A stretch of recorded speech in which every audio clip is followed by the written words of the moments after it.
Les Knicks de New York sont en pleine forme, alors qu'est-ce qui explique ce succès depuis le début de l'année 2024? On va aller du côté du trade qui a été fait avec Toronto et puis expliquer les forces et encore les faiblesses de cette équipe qui a vraiment envie de faire rêver ses supporters et peut-être d'aller un peu plus loin que l'an dernier encore. L'an dernier, les Knicks étaient tombés au deuxième tour face aux Heat. Ils avaient réussi à battre les Cavaliers. Ils présentent peut-être pas forcément le même visage d'ailleurs qu'aujourd'hui. On en reparlera peut-être de cette équipe de Cleveland. En tout cas, les Knicks avaient réussi déjà à aller un petit peu plus loin en playoff que certaines fois. Et puis, ils n'avaient pas vraiment recruté gros à l'intersaison. J'avais signalé dans ma preview de début de saison que l'arrivée de Donte DiVincenzo était une bonne chose, parce que on sait que les équipes ont besoin de ce genre de joueurs qui ont du ballon, qui savent bien distribuer le jeu et puis prendre le jeu à leur compte. Bon ben par exemple Donte DiVincenzo, même si c'est pas la star de l'équipe, là il réalise de très belles performances, encore 32 points face aux Grizzlies, c'est clairement pas le go-to guy de l'équipe, mais il est capable de réaliser des stats intéressantes et de rendre service à ce collectif qui est basé quand même sur deux stars, deux all-stars même, en la personne de Jalen Brunson et puis de Julius Randle. Julius Randle est blessé, mais en fait depuis sa blessure, ça tourne plutôt bien avec de très nombreuses victoires à la clé pour les Knicks. De son côté, Jalen Brunson affiche des stats qu'on n'a peut-être jamais vu pour un meneur depuis plusieurs décennies. 27 points par match, presque 4 rebonds, plus de 6 passes distribuées par soir. Il assure vraiment comme jamais, il a 27 ans, donc il est en train d'arriver tout juste à maturité. Et vraiment, c'est important dans cette NBA d'avoir un poste 1 très fort. Alors, c'est pas un meneur distributeur, même si de temps en temps, là, il a dépassé les 10 passes. En tout cas, chaque soir, il va mettre la pression sur les défenseurs adverses. Et puis, il a beaucoup progressé. Moi, je trouve que il va être All-Star cette année, mais il mériterait aussi presque de figurer dans la course du MIP, Most Improved Player. D'ailleurs, vous pouvez regarder la vidéo que j'avais consacrée à ces joueurs qui sont en pleine ascension, et clairement, Jalen Brunson en fait partie. Et puis le 30 décembre 2023, il y a eu un événement, c'est que RJ Barrett et Emmanuel Quickley, deux quand même bons joueurs de l'équipe, sont partis à Toronto en échange de deux joueurs des Raptors, en l'occurrence Precious Achiuwa, qui est assez précieux en ce moment, sans vouloir faire de jeu de mots débile, parce qu'il y a eu des blessures, donc il assure, mais on a surtout OG Anunoby, qui est un joueur qui tourne actuellement à 15 points, 4 rebonds et 2 passes. Ce sont des stats vraiment correctes, et surtout c'est au niveau de son impact.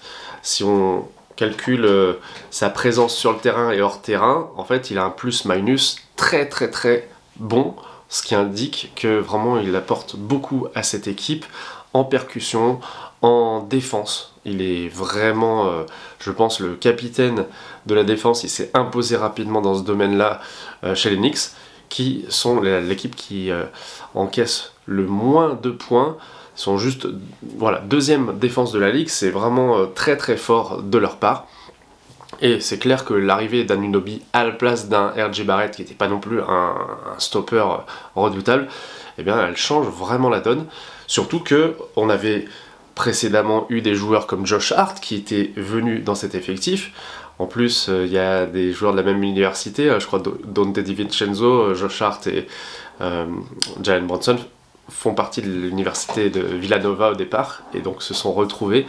Et ça, je trouve que ça fait partie des clés pour expliquer la cohérence des Knicks, leur style de jeu. Alors je vais parler un petit peu du coach Tom Thibodeau, qui a fait des choix clairs, qui a relégué Evan Fournier sur le banc, même le condamnant à ne pas jouer des petites bribes de fin de partie.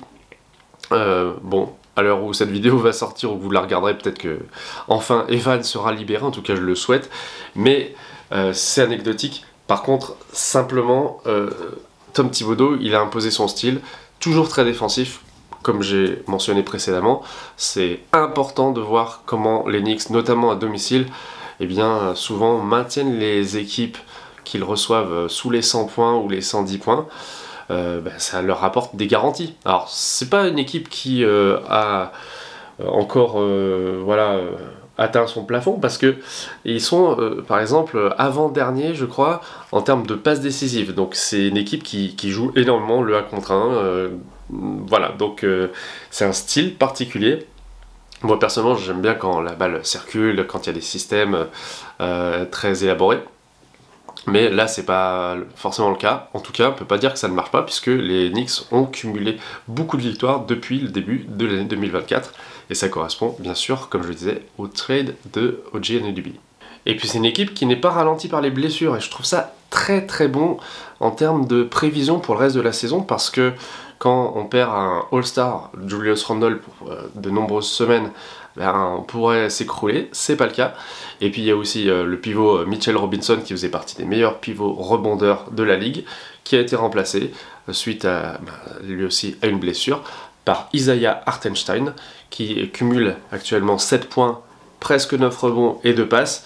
Il a une bonne vision du jeu d'ailleurs, de bonnes mains. C'est pas quelqu'un qui va tirer la couverture à lui. Et je pense que c'est ce qui plaît aussi à New York, c'est des joueurs qui mouillent le maillot, qui sont valeureux, qui sont vaillants, et puis qui permettent aussi à l'attaque et à la défense de tourner.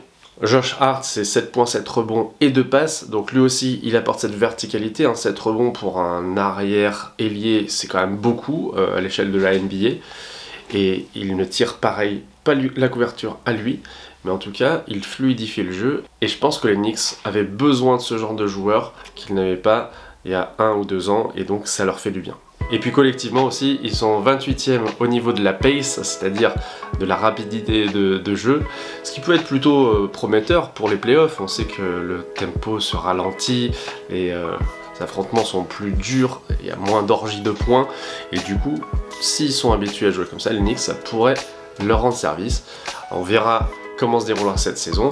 Dites-moi si vous trouvez que cette saison est très cool de la part des Knicks, qui actuellement sont 4e de l'Est. En tout cas, je vous remercie d'avoir regardé cette vidéo. Pensez de vous abonner, de liker, et on se retrouve bientôt sur le Seigneur des Arceaux. Salut!